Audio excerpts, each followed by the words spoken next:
Hola a todos, ¿qué tal? ¿Cómo están?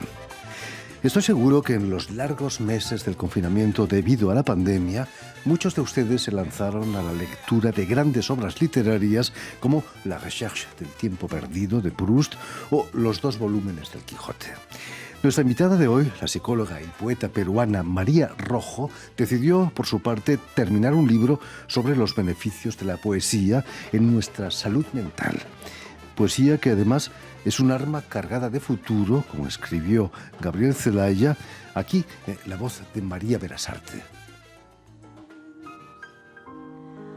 Poesía para el pobre, poesía necesaria como el pan de cada día, como el aire que exigimos 13 veces por minuto para ser y en tanto somos Debussy que glorifica. Porque vivimos a golpes, porque apenas si nos dejan decir que somos quien somos.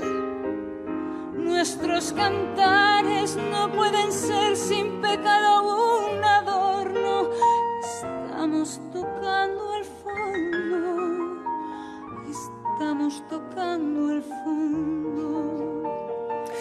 Y precisamente para hablarnos de este libro, editado en Lima por el editor Francisco León, y sus investigaciones sobre los efectos de la poesía, María Rojo ha sido tan amable de venir a nuestros estudios. Muy buenas tardes. Buenas tardes, estimado Jordi. Muchas gracias. Bienvenida a París. Hoy es un placer tenerte aquí. Muchas gracias, muy amable Jordi. Estoy encantada realmente de conocerte y estar presente en este programa tan importante. Placer mutuo. Muchas gracias. Permíteme que explique antes que nada que has nacido en Lima y que cuentas que llegas a la poesía de una manera algo tardía. ¿Qué circunstancias te llevaron a leer poesía? Tú que eres psicóloga y que seguro has leído mucha psicología. Bueno, te podría yo referir de que realmente llegué tardíamente a la poesía en la etapa de mi madurez. Pero yo te podría también contar un poco, ¿no? Que cuando yo era estudiante universitaria, tenía 15 años, me acuerdo, cuando entré a la universidad, y tenía un profesor de sociología. Entonces, este profesor nos daba antes, como preámbulo a la clase de sociología, nos daba 15 minutos de poesía. Entonces, teníamos obligadamente que escucharlo. Y yo creo que fue un impacto muy fuerte, ¿no? En la formación personal mía particularmente, dado que en mi familia no tenía un entorno yo literario, ¿no? Ni artístico como estímulo, ¿no? Sí. María, en tu libro aseguras que la poesía es imprescindible, ¿no? Para la formación de un joven, porque ayuda a expresar los sentimientos, algo que no nos enseña la escuela normalmente. Sí, efectivamente. Yo creo que sí, el sistema educativo incorpora algunos elementos literarios, ¿no? Y en ellos está la poesía, pero no le da la importancia o la trascendencia que tiene en la formación espiritual y psicológica del ser humano, ¿no? En ese sentido, como te contaba, yo incursioné en la poesía tardíamente, pero como una necesidad personal, ya que yo me sentía, cuando trabajé muchos años como psicóloga en el aspecto psicopedagógico, en el área clínica, y ayudé a muchas personas, efectivamente, ¿no? Me siento muy satisfecha por ello. Pero yo sentía que no podía estar constreñida a un horario, a limitaciones, ¿no? Entonces yo me retiré, antes de mi jubilación me retiré y incursioné en la poesía como algo muy natural, muy propio, porque yo comencé a escribir no porque me indujeran a escribir poesía o porque tuviera un estímulo, sino fue una necesidad personal, una forma de querer expresar mis sentimientos de una manera muy particular. Y así lo comencé yo, ¿no? Y uno de los elementos más importantes de estímulo fue mi identificación, mi compenetración con la naturaleza, ¿no? Con el ambiente natural. Bueno, será porque yo también vivo en un lugar un poco alejado de la ciudad y eso creo que también ha contribuido. Javier Marías, el valorado escritor español, nos dijo hace unos años que los escritores son gente muy rara, son los únicos que se ponen a trabajar sin que nadie se los mande. Igual que los poetas, ¿no? Nadie te obligó a escribir poesía. Bueno, yo te digo que en todo este tiempo que he incursionado en la poesía, he asistido a muchos recitales, presentaciones, he participado también algunas veces presentando algunos libros. Siempre escucho como un común denominador que los poetas refieren de que ellos comenzaron muy pequeños y que tenían una mamá o un familiar que les leía poesía. Y yo siempre digo que eso no fue mi caso, ¿no? Y que yo muy tardíamente, diríamos, entre comillas, porque nunca es tarde para comenzar, ¿no? Muchos empezamos en la adolescencia leyendo los 20 poemas de amor y una canción desesperada de Neruda, ¿no? ¿Quién no ha leído esos poemas cuando está enamorado o le han dejado, la novia le ha dejado? Así es, así es. Bueno, la poesía tiene muchos matices, ¿no? Muchas áreas también, ¿no? Entonces, si hablamos de la poesía romántica, la poesía, digamos, comprometida es otro aspecto, ¿no? Que podríamos conversar un poquito más también. Por supuesto. Escribir y leer poesía nos lleva también a ampliar el sentido de las palabras, ¿no? A jugar con la música de las palabras y sobre todo sus múltiples significados, los juegos de palabras. Eso ya lo decía Elsa Pound, ¿no? Tú la citas en tu libro. Sí, sí, claro. La palabra tiene poder, ¿no? En principio tendríamos que referir que tiene poder, pero tiene poder para construir o destruir, ¿no? Eso es muy importante. Si vemos la historia de la humanidad, vemos que muchas de las guerras y los conflictos que han habido se han construido en base a estos aspectos, ¿no? De la palabra como poder mal usado, ¿no? Mal utilizado. Y el impacto que ha tenido en la sociedad, ¿no? No hablemos del nazismo y todas estas cosas. Y quizás la incomprensión de las palabras, ¿no? Entre naciones. Claro, bueno, pero refería a la pregunta que me hace, sí, la palabra tiene una connotación muy importante, ¿no? Y si analizamos desde el punto de vista psicolingüístico, bueno, podríamos referir muchos aspectos, el aspecto comprensivo del lenguaje, el aspecto expresivo y el aspecto de la asociación, ¿no? De los conceptos. En realidad, en la poesía es, digamos, una forma de lenguaje sintetizado, ¿no? Entonces, ¿qué nos conlleva a transmitir emociones, sentimientos, que muchas veces están velados en el inconsciente, ¿no? Y que no afloran sino a través de esta forma de expresión, ¿no? De belleza, pero también muchas veces es de desesperación. Hablando de belleza, está claro que el primer objetivo de la poesía es la búsqueda de la belleza, ¿no? ¿Qué es poesía?, escribe Becker. Mientras ella le clava su pupila azul, poesía es ella, ¿no? Así es, belleza. Pero la belleza no solamente no tiene una connotación física, ¿no? Yo diría la belleza también abarca o está implícita en muchos aspectos, ¿no? Si hablamos de los valores, también es belleza, ¿no? Si hablamos de la bondad, de la reciprocidad, del compromiso, ¿no? Etcétera, entonces también podemos encontrar belleza en ello. Para los griegos el término de poesía englobaba toda la literatura, ¿no? Creo que la palabra griega es poiesis. Poiesis, exactamente. Bueno, sí, los griegos han sido pues los formadores de la poesía, ¿no? En la literatura universal. Y gracias a ellos, pero ellos conceptuaban a la poesía no solamente como un estilo o forma de expresión de los sentimientos, sino como una forma de vida. Entonces regido por ciertos valores esenciales, ¿no? Entonces, eso fue, a través de la historia, fue transformándose, ¿no? La poesía a lo que realmente es en este momento, ¿no? Y he pasado por una serie de etapas, pero lo importante también es rescatar, ¿no? Aquellos poetas, por ejemplo, que hicieron historia, ¿no? Gracias al valor de la palabra de ellos, ¿no? En su poesía. Era una manera de transmitir historias, ¿no? Estoy pensando en la poesía épica, el cantar del mío Cid, por ejemplo, en España. Por supuesto, claro, por un lado ello, pero también la poesía comprometida, como me refería, a aquellos poetas que lucharon por la humanidad a través de la poesía, ¿no? Hicieron historia en ese sentido. Sí, estábamos escuchando precisamente en la boca de la cantante vasca María Berasarte los versos de Gabriel Zedaya, la poesía, un arma cargada de futuro.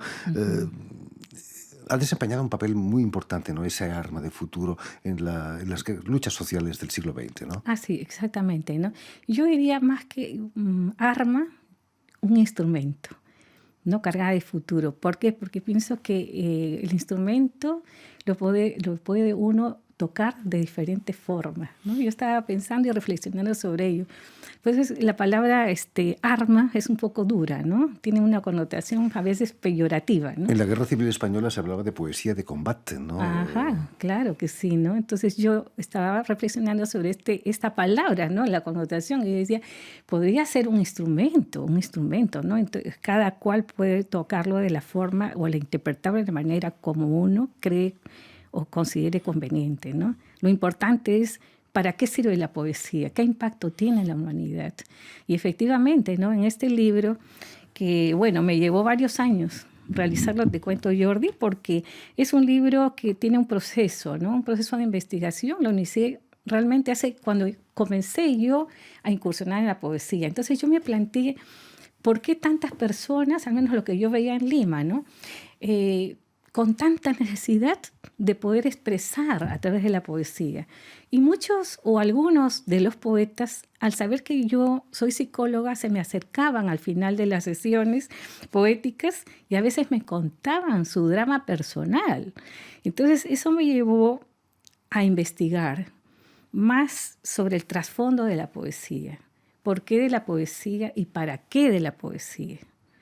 Y realmente, bueno, finalmente en este ensayo que he realizado, que hablo sobre las bondades de la poesía y también el enfoque neuropsicológico, el enfoque social y educativo, finalmente culmino con 20 entrevistas a poetas internacionales, ¿no? Que me han brindado sus testimonios y en las cuales se pueden apreciar pues toda una trascendencia, ¿no? Personal para cada uno de ellos. ¿Quién te ha sorprendido más en esos testimonios? Hay una poeta española que es psicoanalista, quizás. Sí, y precisamente yo vengo de España en este viaje que estoy haciendo, maratónico, y estuve ahí y mira, tuve la suerte de poder coordinar una reunión con ella, ¿no? Elena Trujillo. Elena Trujillo, sí, ella es una psicoanalista joven, ¿no? Y bueno, ella me brindó su testimonio, estuvimos conversando a través de los emails, ¿no? Y bueno, ella tiene un enfoque psicoanalítico que ella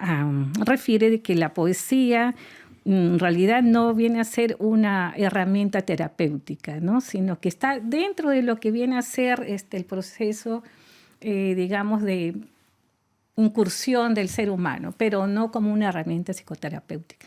Bueno, a pesar de la discrepancia, yo tuve su testimonio, conversé con ella y me pareció importante, ¿no? Porque yo creo que nadie tiene la última palabra en esto y todos los caminos conducen a Roma. ¿Qué pensaba Freud de la poesía? ¿Había hablado de poesía él alguna vez? Sí, Freud también, claro, lo utilizó como un recurso de análisis, ¿no? Psicoanalítico, ¿no? Y pensaba que muchos de esos aspectos de la poesía trascienden porque develan muchos aspectos del inconsciente personal y colectivo. Sobre todo en la poesía automática de los surrealistas está claro que subyace el subconsciente, ¿no? Sí, en su poesía. Yo creo que sí. Mira, cuando uno escribe realmente poesía, no escribe lo presente necesariamente, ¿no? Sino lo que está en forma subterránea, a veces escondido o velado, ¿no? Que a veces no aflora, sino puede ser con la escritura o puede ser con otro tipo de arte, ¿no? Como la música, puede ser la pintura y etcétera. Pero si hablamos de poesía, sí, ahí se pueden apreciar muchos aspectos, ¿no? del consciente y el aspecto inconsciente de las personas, ¿no? Y eso es lo importante. Entre esos 20 testimonios que he recogido, ¿hay alguno que te ha marcado especialmente? Sí, hay varios en realidad, ¿no? Porque yo creo que dependiendo de la formación personal y profesional de cada uno de ellos, han podido vertir, digamos, sus experiencias, ¿no? Como poetas, pero también como personas, cómo sienten y viven ellos, ¿no? Sí, me ha impactado varios, no sé qué te puedo decir. Acá hay también el doctor Sotirio Pastacas, que es un médico psiquiatra, ¿no? Y él habla, por ejemplo, de que según él, la poesía actual no pasa de ser lo de lo personal, que ya no son capaces de hablar de la parte colectiva. Y eso yo creo que es importante, ¿no? Porque está asociado con el mundo que estamos viviendo, ¿no? que es muy individual, muy personalista, ¿no? Y en la cual estamos enfrascados todos de una u otra manera. Entonces yo creo que una parte también de la solución a los problemas de la sociedad contemporánea estaría relacionado también con el enfoque filosófico, ¿no? Que está muy unido. Yo no desligo en un momento la poesía y la centro específicamente en el aspecto psicológico, sino también le doy una dimensión filosófica a esto, porque no puede estar desligado, ¿no?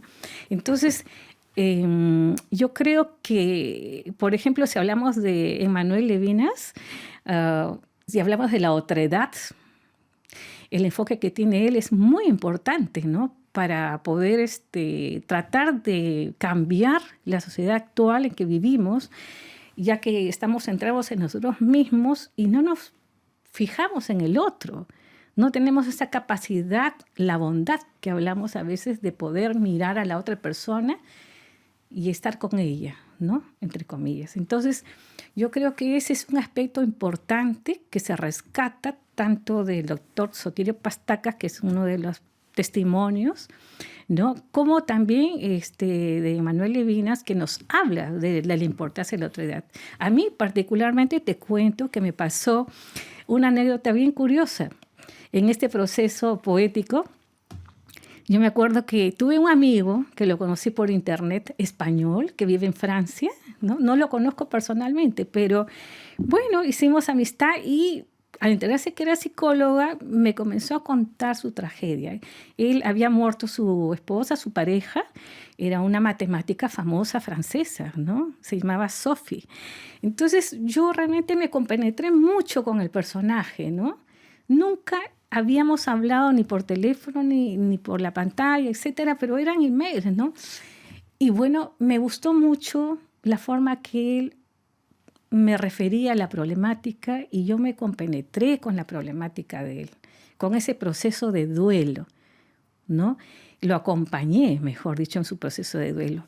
Pero en esa interín yo me impactó tanto que escribí 2 poemas. Y no los he traído lamentablemente, pero uno se llama In Memoria a Sophie. O sea, yo hablo en el poema como si lo escribiera él. Y me compenetro en el personaje de Sophie. Entonces, terminado esto, yo un día le mando a él y le digo, mira, he escrito esto, pero por favor quiero que me mandes la foto de Sophie, quiero conocerla, ¿no? Entonces me manda la foto de Sophie, la miro y ahí me cuenta otra historia ya personal de ella, ¿no? Que había sido una gran matemática, pero que había sufrido de trastornos psiquiátricos y había estado hospitalizada. Bueno, fue algo que yo lo capté sin saber la historia de esta persona totalmente, pero lo traduje en la poesía, ¿no? Eso es un poco lo que te quiero explicar, Jordi, sobre la importancia, ¿no? No solamente de volcar lo que uno piensa o siente, sino que también de acompañar en ciertos aspectos a otras personas que pueden ayudarlas. A eso me refería. En nuestra sociedad tan prosaica, he encontrado en tu libro una utilidad de la poesía, esa capacidad que tiene, que nos ayuda a simplificar las cosas más complejas. He leído que un empresario norteamericano había publicado en el New York Times en una entrevista que a sus directores les pedía que contrataran poetas, porque tenían esa capacidad de simplificar problemas muy complejos, ¿no? Exactamente. Es fantástico. Sí, y yo creo que como tú refieres es un aspecto importante que habría que analizarlo más profundamente y aplicarlo en la práctica, ¿no? Porque los entornos de, digamos, de este tipo, ¿no? Empresariales, a veces con mucho desdén y ni siquiera están pensando en la importancia que puede tener la literatura o la poesía, ¿no? Y lo toman como un adorno, como una cosa así, pero no, realmente es interesante ver estos ejemplos, ¿no? Prácticos que han habido, investigadores, entornos, ¿no? Empresariales, donde sí ha habido este tipo de prácticas y ha sido efectivo, ¿no? Yo creo que ahí podemos trabajar también, ¿no? Los poetas o los psicólogos poetas, ¿no? Aunque quizás si lo mejor de la filosofía es que no sirve para nada. Y ese es su valor máximo, ¿no? Que no sirve para nada. Bueno, yo diría que sí sirve para mucho. Por supuesto, Algunos dicen que no sirve, yo pienso que sí sirve para mucho. Lo que pasa es que hay un sentido de no darle la dimensión exacta de lo que viene a ser la filosofía, ¿no? A eso me refería yo. Sí. Que no me malinterpreten. En fin, todo esto y mucho más lo tienen en el libro Dimensiones de la terapia, poesía, de la psicóloga y poeta peruana María Rojo. Muchísimas gracias, María, por haber estado aquí con nosotros. Ha sido un placer charlar de cosas tan interesantes contigo. Permíteme también que dé las gracias a Guillaume Buffet y a Julian Leng, quienes han ocupado hoy de la realización del programa, y también saludar a nuestros telespectadores que nos siguen en todo el continente americano, en Lima, estoy seguro que también, gracias a la cadena Unión Continental Latinoamérica y también a la red TAL, que reúne televisoras públicas y universitarias de América Latina. Ha sido un placer, Jordi, muchas gracias, muy amable de tu parte. Placer compartido. Gracias. Y a ustedes, muchísimas gracias por su atención y les damos cita para una nueva edición de El Invitado de Radio Francia Internacional.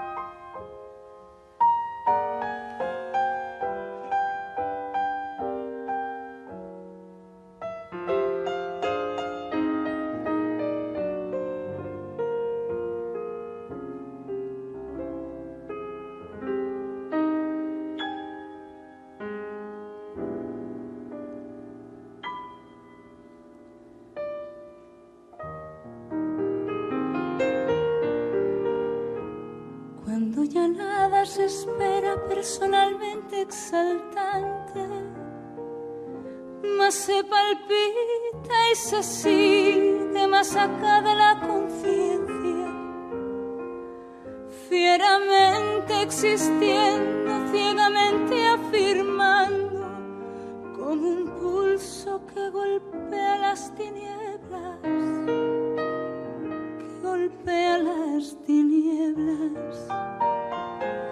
Cuando se miran de frente los vertiginosos ojos claros de la muerte, se dicen las verdades, las bárbaras terribles, amorosas crueldades, amorosas crueldades. Poesía para el pobre, poesía necesaria como el pan de cada día, como el aire que exigimos 13 veces por minuto para ser y en tanto somos, dar un sí que glorifica.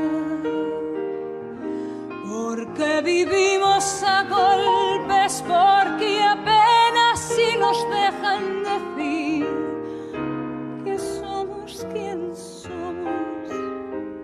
Nuestros cantares no pueden ser sin pecado un adorno. Estamos tocando el fondo, estamos tocando el fondo. Maldigo la poesía concebida como un lujo cultural por los neutrales, que lavándose las manos se desentienden y evaden.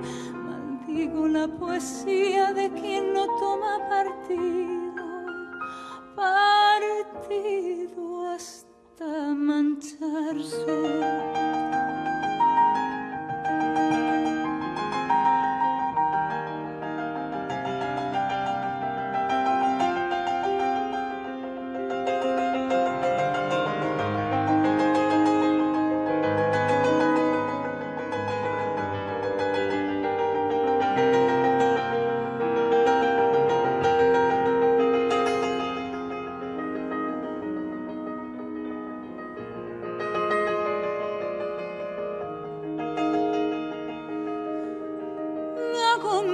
Las faltas, siento en mí a cuantos sufren y canto respirando, canto y canto y cantando. mis penas personales. Me ensancho, me ensancho.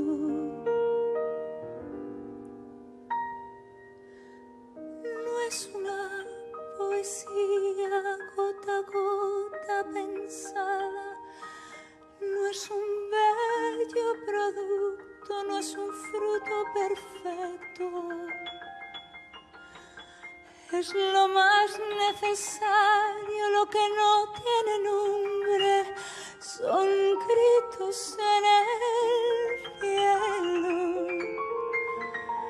Y en la tierra son actos, porque vivimos a golpes, porque apenas si nos dejan decir que somos quien somos.